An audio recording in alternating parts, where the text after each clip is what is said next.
Jadi assalamualaikum warahmatullahi wabarakatuh. Alhamdulillah rabbil alamin. Nabi nasta'in wa ala uridin wassalatu wassalamu ala asyrafil anbiya'i wal mursalin sayyidina maulana Muhammadin wa ala alihi washabihi ajmain. Amin. Saya hormati ada Abi Hanif, Umi Ida beserta keluarga, beserta para jajaran pengurus, beserta teman-teman yang saya banggakan. Ya, saya banggakan ya, bukan cintai. Oke, di sini pada malam hari ini saya akan presentasikan tentang. Jadi di sini itu ada pelajaran dari Al-Qur'an hadis bab ke. Jadi yang pertama ini. Kemarin kan kita halal, kalau sekarang tuh kurdis. Jadi kurdis ini mengenai tentang rezeki, ketentuan rezeki. Jadi pengertian dari rezeki itu apa sih? Jadi rezeki itu adalah penghidupan. Jadi kenapa dinamakan penghidupan? Karena misalnya kita tuh hidup tuh karena rezeki Allah, karena kita tuh dikasih Allah misalnya nafas, misalnya dikasih paru-paru, itu kan namanya rezeki ya. Makanya dari paru-paru itu, dari oksigen itu ada namanya kehidupan. Makanya kenapa rezeki itu dinamakan penghidupan.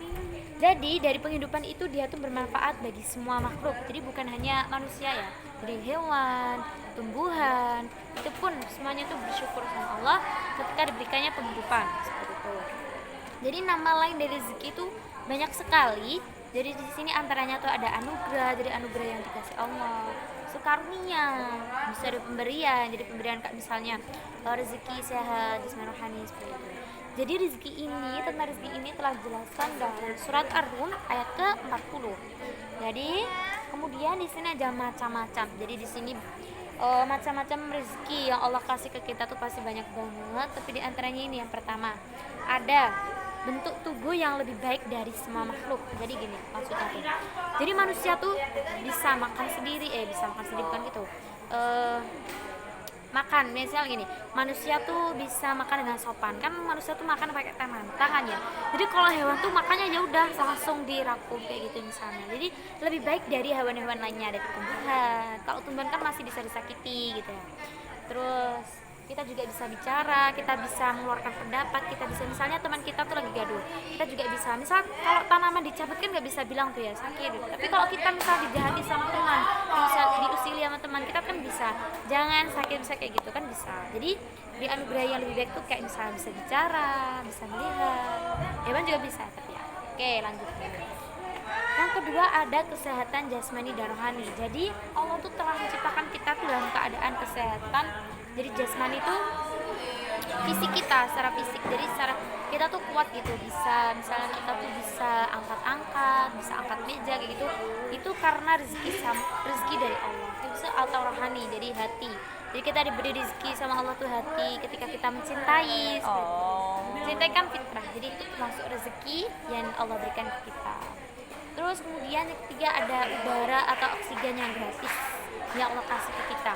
Jadi bayangin aja, kita 1 jam itu bernafas udah berapa kali keluaran. Misalnya kan sehat walafiat ya, pasti kok 1 hari pun miliaran atau jutaan.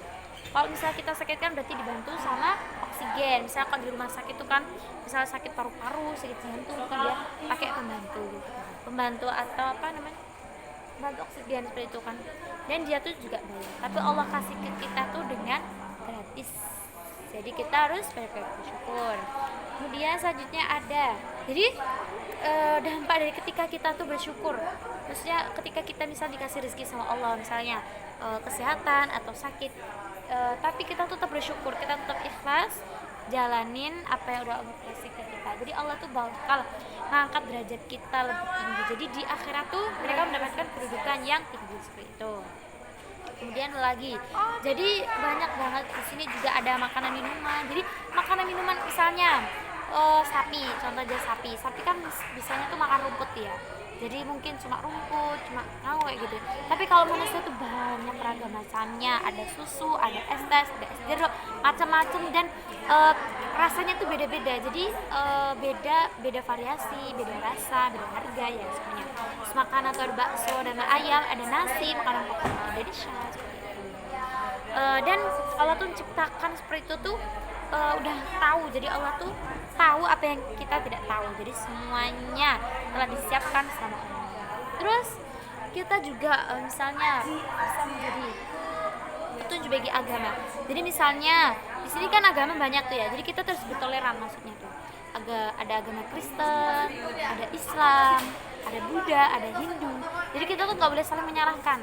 Jadi misalnya tuh orang Islam tuh dia dikasih rezeki sama Allah dengan kekayaan.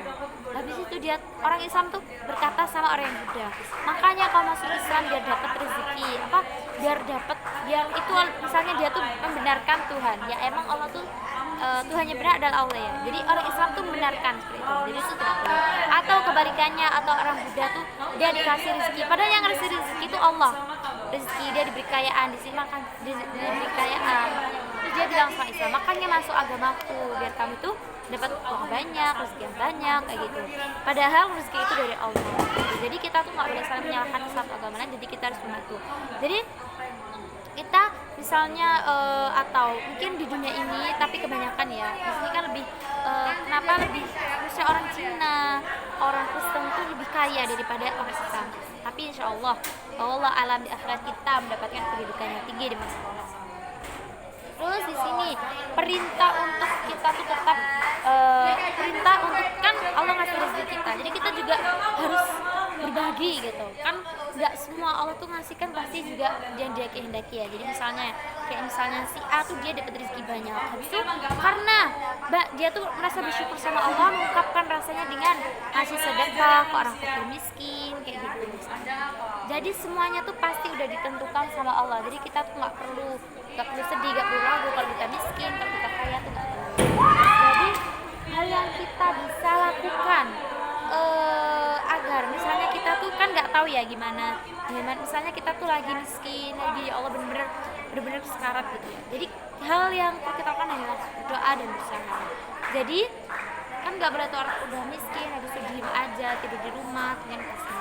Jadi hal yang penting bagi dia, percuma kalau misalnya dia tuh kaya raya, udah paling kaya misalnya ya, tapi dia tuh nggak berdoa sama Allah. Jadi kayak dia tuh nggak ada berkahnya, nggak ada gunanya seperti itu. Terus jadi Allah tuh nggak bakal misalnya ngasih si A tuh kaya terus tuh nggak mungkin. Jadi Allah tuh pasti akan mengubah takdir si A. Jadi bisa aja kebalik tuh. Misalnya B yang kaya, habis itu A tuh turun. Jadi makanya orang tuh pasti berkata, roda tuh pasti berputar. Jadi ada saatnya kita senang, ada saatnya kita sedih, ada saatnya kita kaya, ada saatnya kita miskin. Terus di sini dalam Ar-Razzaq ini kan tadi Qur'annya udah tuh dalam Ar-Rum. Tapi di sini juga ada di Asmaul Husna. Jadi Asmaul Husna adalah nama-nama Allah yang baik itu.